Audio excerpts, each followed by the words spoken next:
പ്രത്യേകിച്ചും ഹൈന്ദവന്റെ മാനസാന്തരം ശ്രദ്ധേയമാണ്. അയാൾ ഒരു നാസ്തികനായിരുന്നു.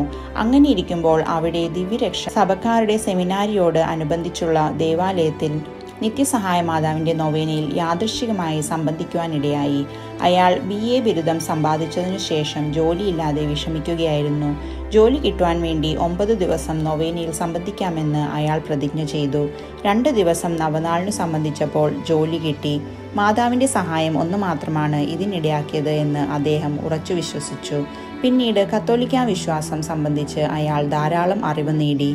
1965 അയാൾ കത്തോലിക്ക സഭയിൽ അംഗമായി. തന്നിമിത്തം അയാൾക്ക് പിതൃസ്വത്തായി ലഭിക്കേണ്ടിയിരുന്ന 50,000 രൂപയോളം നഷ്ടപ്പെട്ടു. എന്നാൽ അയാൾ പറഞ്ഞു, എനിക്ക് പരിപൂർണമായ സമാധാനവും സംതൃപ്തിയും ലഭിച്ചു. എനിക്ക് സ്വർഗീയ മാതാവായ പരിശുദ്ധ കന്യകാമറിയമുള്ളപ്പോൾ ലൗകിക സമ്പത്തെല്ലാം നിസ്സാരമാണെന്ന് നൂറുകണക്കിന് ആളുകളുടെ മുന്നിൽ അയാൾ പ്രഘോഷിച്ചു.